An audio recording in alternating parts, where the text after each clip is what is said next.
Hello, everybody. I am Ron Bumblefoot Fall, and you are watching CMS TV.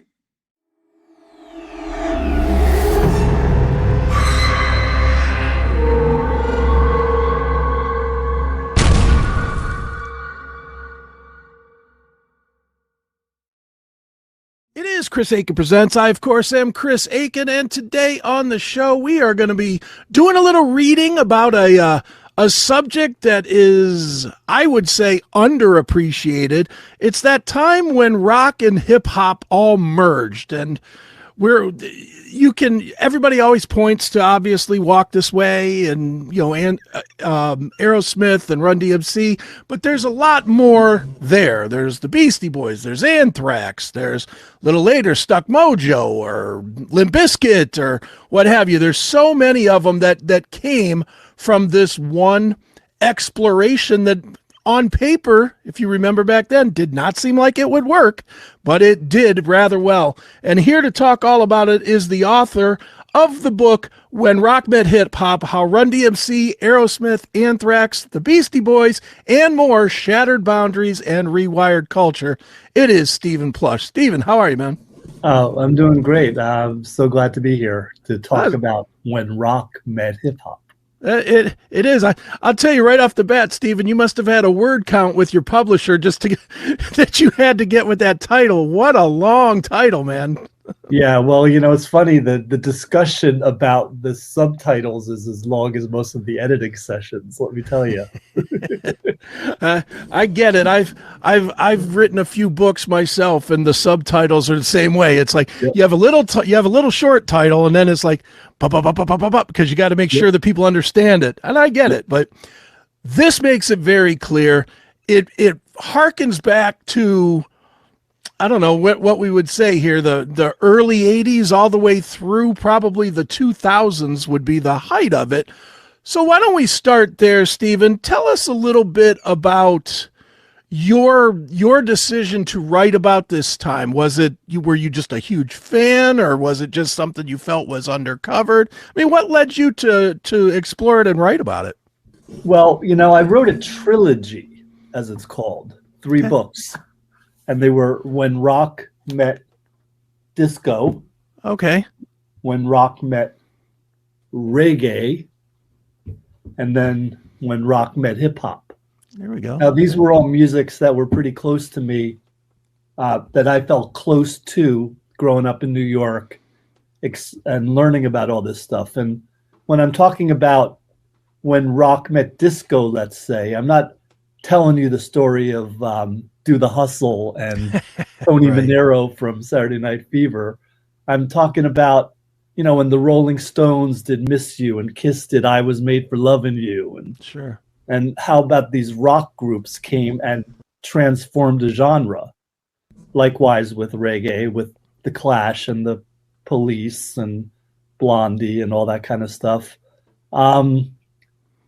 When Rock Met Hip Hop was a subject that was really close to my heart because I grew up around all these bands. Grew up knowing the Beastie Boys, doing some of the earliest writings about them. But so this story kind of starts with, there was this fusion of rock and hip hop that started with Blondie and Rapture, but that's more of a disco song, if you will. Sure. And then Run-DMC came in with the electric guitar on Rock Box and King of Rock. Right.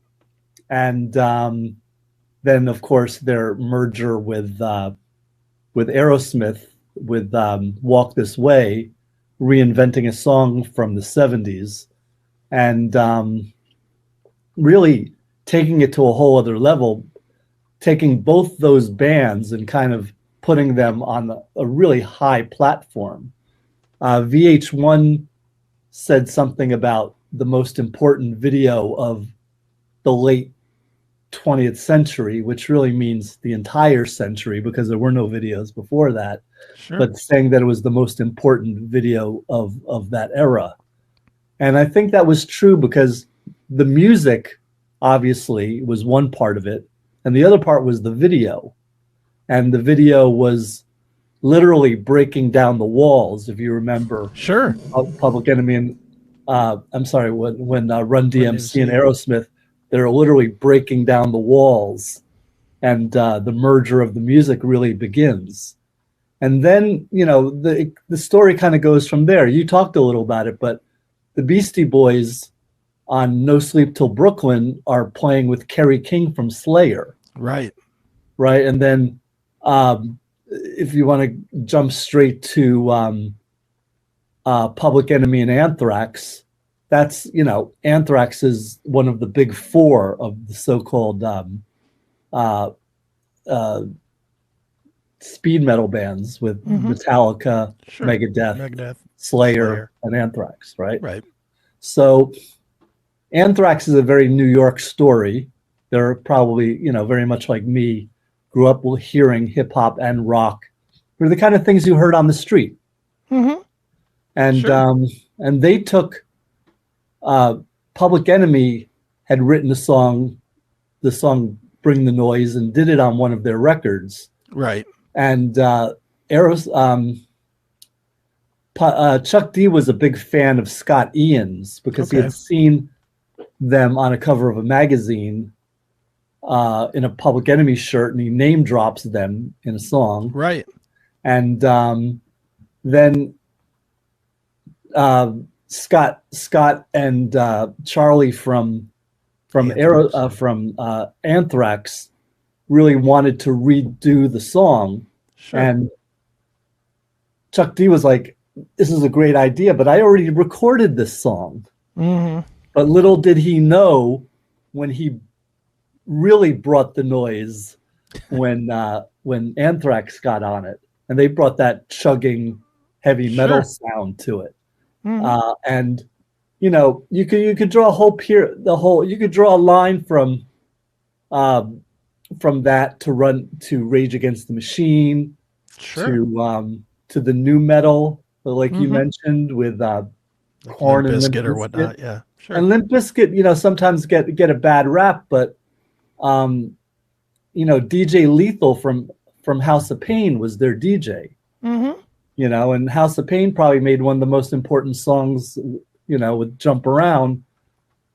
Yeah, it's one of the most important songs of the 90s, at least. Sure. And so this was a merger. And, you know, most of what I'm talking to you about here is when rap meets rock. Mm-hmm. But there's also the side, mainly a West Coast thing, when rock met rap. Okay. And that was Red Hot Chili Peppers, Faith No More, House of Pain, Cypress Hill, and again, leading to Rage Against the Machine. Mm-hmm. Which leads into the Judgment Night soundtrack, right? Which leads into Korn, Limp Bizkit, System of a Down. Sure. It seems like everything might have just been ready. Mm-hmm. You know what I mean? And look, I'm an old school guy, and I listen to everything. Sounds like you do as well. Yep. And if you remember into the early 80s, the very 1980-81 era. You know, when hip hop and rap first started to make noise, it had no guitars. It was very turntable-y, very keyboardy. Yep. But very quickly, the bigger artists, and I'm making a guess here, you know better than me as an expert on this. It seemed like the bigger artists in the hip hop world saw that if they wanted to become major players, they needed to find that something that would connect with rock people. And I'll go back to, you know, like walking with the Panther from LL Cool J. Yeah. That's one of those early ones that had some guitar on it. Excellent call. Yes. You know, and I think maybe those guys saw it, but they didn't know how to do it until you mix in Run-DMC, and that's probably when it made sense to a lot of people when they heard it done the first time with Aerosmith, and it connected. Does that sound about right? Hey, you. Why are you watching this with commercials? Go commercial free and unlock exclusive content. Become a VIP today on Locals, Substack, or Rumble Premium. Stop waiting. Sure. One thing I would add to that is what Aerosmith, LL Cool J, Run DMC, all of those Beastie Boys, what they all share is their connection with Rick Rubin. Right. Mm-hmm. And Rick had this idea of crossing rock and rap. And, you know, there's a funny part in the book where the recording of Walk This Way, Run DMC is going, what are you trying to destroy us? Right. You know, even though they had already done King of Rock and Drop Rock Box and all that, they still hadn't really broken through. They were kind of popular still in a rap way, but you know, don't forget they were wearing leather. They were tough. They were tougher than leather, as that movie that they made together. So I think there was something in the air. There's this 10-cent word called Zietgeist, where it's where there's something going on in the air. Sure. And people could be from different parts of the country, yet they were all doing the same thing. And I think that's what rock, when rock met hip hop, that's what that's about. It's that there were people from New York, yes, but really the whole country having this idea of rock and rap. And it went on, you know, the book cover kind of gives the idea that we're talking about like a 10-year period, but we're really talking about something you brought up earlier, 20-year period, 30-year period. Sure. Up until now, where you wouldn't even think twice about seeing a rapper with a heavy metal group now. Right. Mm-hmm. And, well, let me ask you this, Steve, as somebody that's studied this and as a fan, how important do you think it is that some member of each band that is collaborating is a fan, not necessarily of the other band, but the other kind of music? I'll point specifically to Daryl McDaniel. He, at the time, I don't think anybody knew he was a rock fan. If you followed along since, he's appeared on Generation Kill records and with Exodus guys and with the Patriarchs in Black guys. And like, he's a metal guy as well as a rap legend.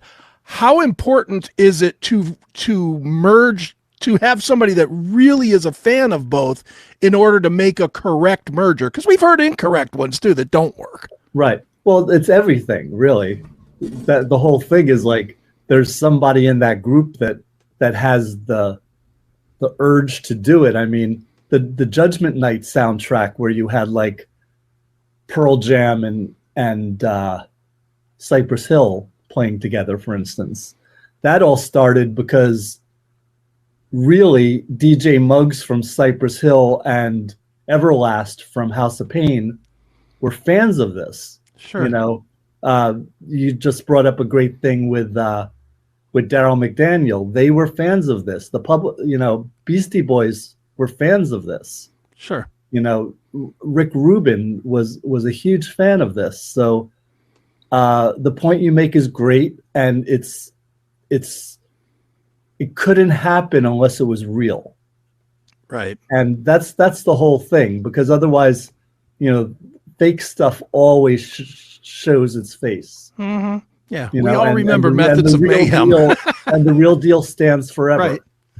Right. I would want to point out there's this new record where Daryl McDaniel is, it's a video, you can check it out on YouTube, and he's playing with Agnostic Front. Oh, yeah. And it's killer, you know, and it's so real, you know, and you know, I've seen Daryl in New York just showing up for the most hardcore of shows you can imagine.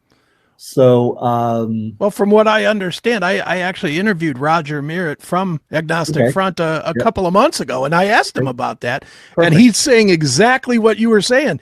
He ended up meeting him because he showed up at a show. It wasn't because some manager put his team with that team. It was, he was there just as a fan. And of course, as a fan, it makes for a better collaboration.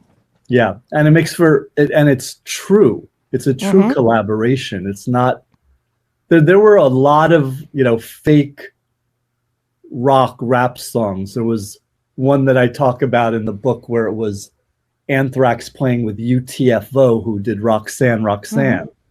And that was a fake one. Right. You know, that didn't work.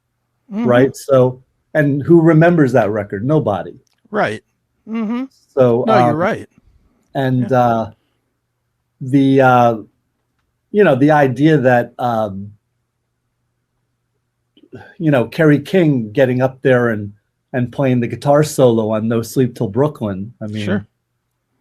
You know, it's unbelievable. You know, when Public Enemy came out, you know, they thought they wanted to be the Clash of hip hop. Sure. You know, that's where they were coming from. And they were produced by a crew called the Bomb Squad. And Hank Shockley will sit there and talk to you about the heavy metal store that he used to be in, used to work at. And from what he was coming from, with like She Watched Channel Zero and Bring the Noise, you know, he was trying to do Peace Sells But Who's Buying by Megadeth. You know, so it's the layers of this are incredible. Sure. You know, and it doesn't have to necessarily, I know for the book purpose, it's primarily the collaborations, but it really doesn't have to be. I'll point to Mama Said Knock You Out by LL Cool J. Yeah. That's a rock song from a 100% otherwise rap guy. Somehow he had the bug, and it was right around the same time, so he was probably hearing these other songs, and it was influencing him at a time his career was ascending. Yes? Yeah, there was a time where at the same time there was punk rock, there was hardcore, there was heavy metal, and there was hip hop, and there's house music, and they're all just hitting it all at the same time. You know, and it was so deep that it's taken until now for people to really unbury it and realize what was going on, because, you know, there were the late night club scene. Sure. There were DJs. There was DJs. You know, I was a DJ. You know, and I would be scratching hip hop and, you know, and hip hop with heavy metal. Right. You know, and it would blow people's minds. But eventually, it became something people were comfortable with. But it took 10 years. Sure. You know, it took a long time for people, because music was very segregated before that. And this is about, you know, music isn't black, music isn't white. It's the shades of color that make it. And that's the story of when rock met hip hop. It's the shades of various tones that created this. And music changes society. Music changes the world. It's not politicians, you know, from their podiums speaking. You know, the music, the culture, the fashion, you know, it all comes from the nightclubs and the groups and the bands, and you know, they created this. So it's really a story of modern culture, right? Creating a better world. Sure. And you know, you bring up the racial thing, and I do want to talk about that a little bit, because, you know, I'm old enough. I'm 57, so my high school years were 82 to 86. You know, right in the heart of this, and I was a hip hop guy from the first time I ever had a hip hop record. I still remember what it was. I still have the cassette. It was Grandmaster Flash. Girls Love the way she spins, or way he spins. I mean, that's an old one, but that was the first hip hop album I ever had. But when I would bring that to my friends, you know, and I'm a white kid in a white suburban town, they wanted nothing to do with it. It wasn't Van Halen. They didn't want it, you know, or Motley Crue at the time, or whatever, Bryan Adams. They wanted that. They didn't understand that. And I mean, there was a really hard line in the early 80s between hip hop being black people music and rock being white people music. I'm curious for you, as somebody that has researched this, do you think the boundary was broken when Run-DMC and Aerosmith, white and black combined? Or do you think it took a little bit longer and maybe some of the other stuff that came up a little bit after it? I think people accepted that, but they accepted it as a one-off where, you know, a few years later, we start getting Pop Goes the Weasel, and we get the Beastie Boys, obviously, with License to Ill, which I think kicked any racial door down because it was a white band doing black music for the most part. Do you think it was Run-DMC and Aerosmith, or do you think it was the amalgamation of it growing into acceptance? Good question. Run-DMC is the start of it. It took a long time for it. I mean, I remember going to see The Clash and Curtis Blow and Grandmaster Flash opening the shows, and people are dropping N-bombs, you know, when they're talking, and you know, it was not a smooth transition then. Sure. So in 1982, 83, it was not smooth. 1986 was where it was first accepted, but it took until the 90s really for it to really cross over, or certainly the late 80s. I kind of went through that thing about, you know, Fight Like a Brave by the Red Hot Chili Peppers, or Epic by Faith No More, and those were the ones that broke it down from the white side. Sure. And House of Pain doing Jump Around was a song written by DJ Muggs from Cypress Hill. Okay, yeah. And that's a total racial crossover, you know. And Rage Against the Machine basically playing hip hop as a live guitar band. You know, Tom Morello scratching as a lead guitarist. Right. So it took a long time, but the doors start breaking down with the smash success of Walk This Way. Do you think it could have happened if it wasn't two of the biggest bands in the world? You know, I mean, in the rap world at that moment, there was Run-DMC, LL Cool J, and everybody else. And there was a distance between everybody else and those two acts. And obviously Aerosmith were legends at that point. I would argue that if it was anybody else other than LL on the rap side, and if it was anybody that was a tier down, maybe a popular band, but not Aerosmith level of legend, MTV might not have played it as much as they did. Radio might have avoided it because, look, everybody knew that Aerosmith had a zillion people that would listen to anything that they would do.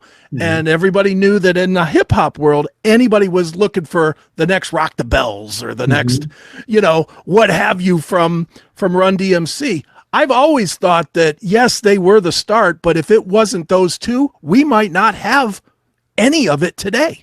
Yeah, you needed A-list stars. Now, the interesting thing I'll bring up is Aerosmith was kind of in a bad way at that point.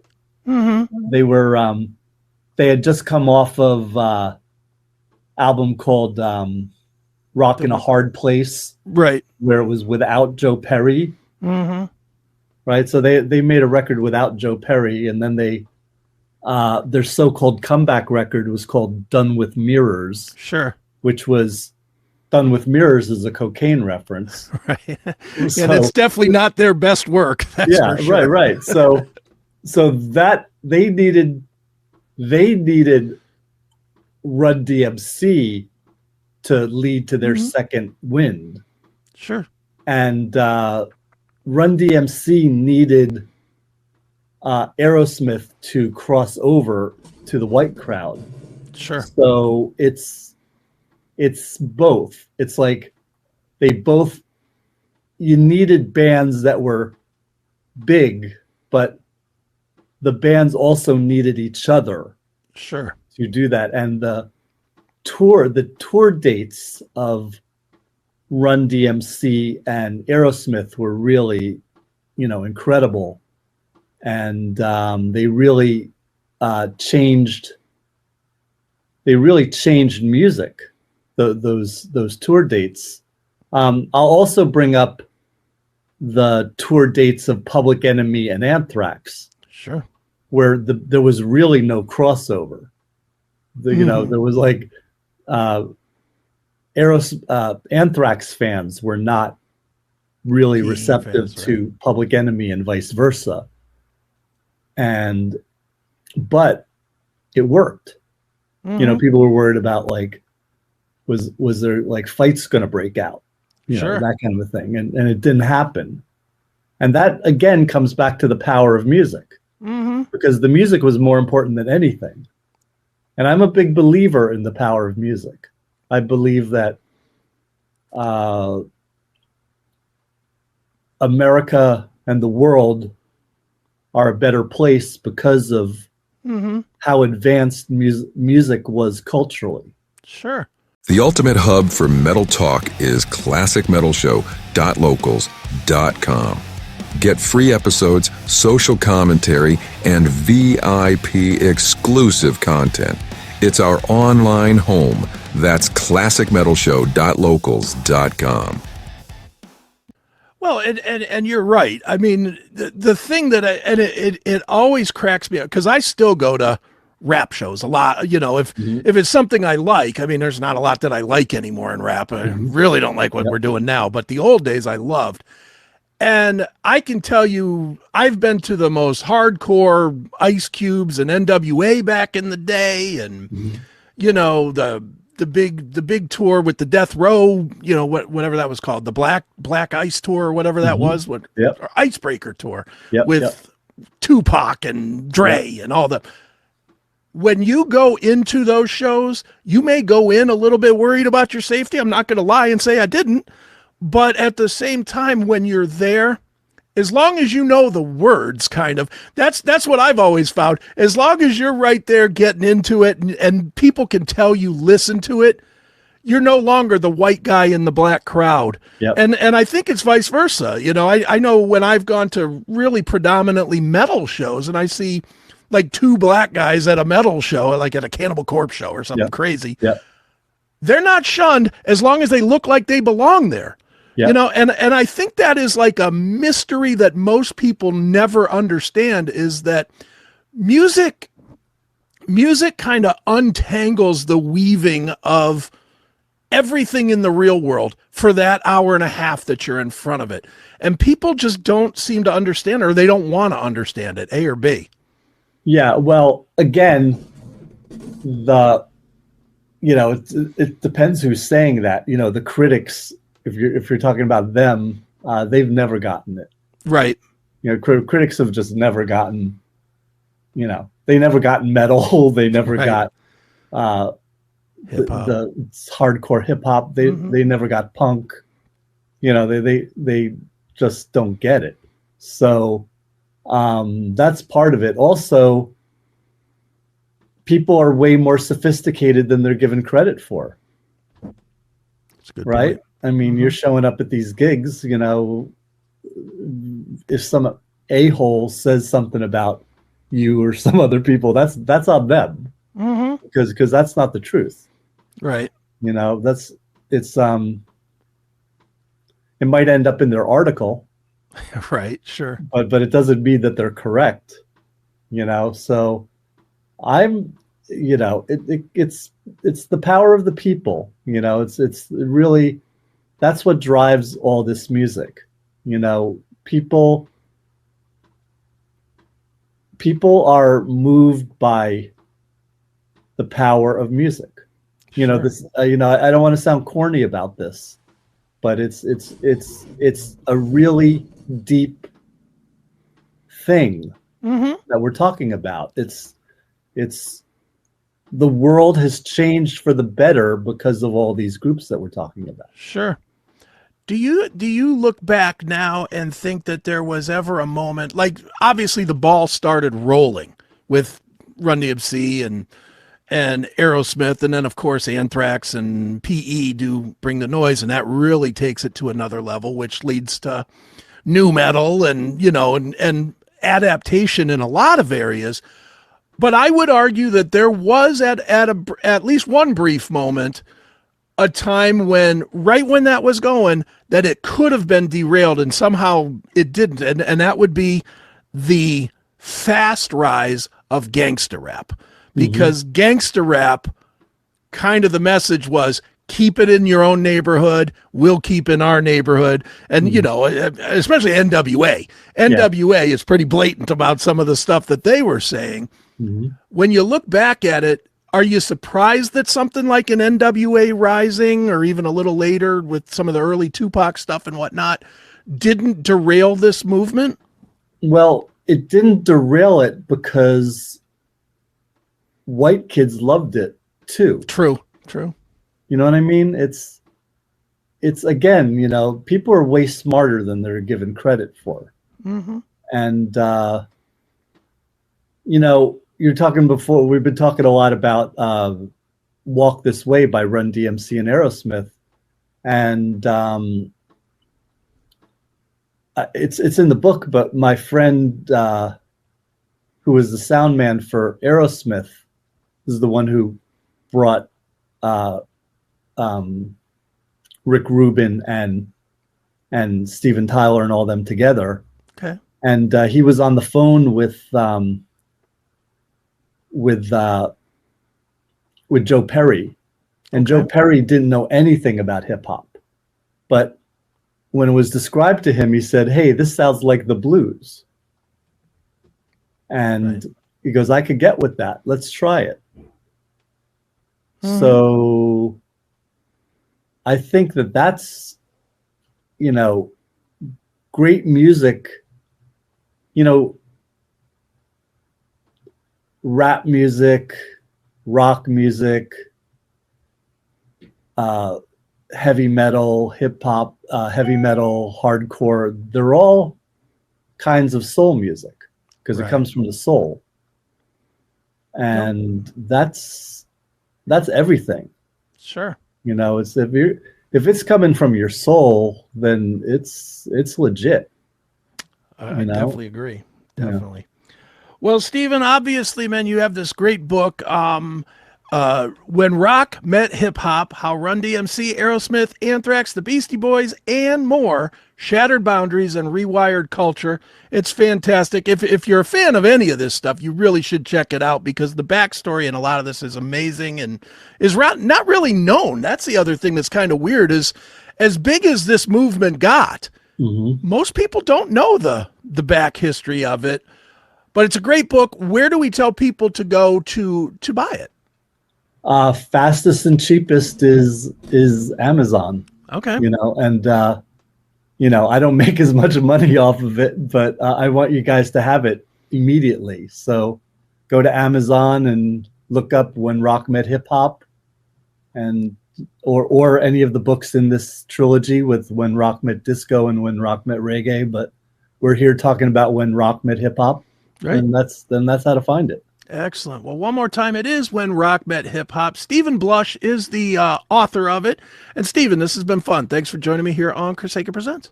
Yeah, I like it, Chris. Thank you so much. Your daily metal fix is on Rumble. Watch the classic metal show episodes free or go commercial free with a premium subscription. Find your classic metal show now at rumble.com/c/CMS. rumble.com/c/CMS.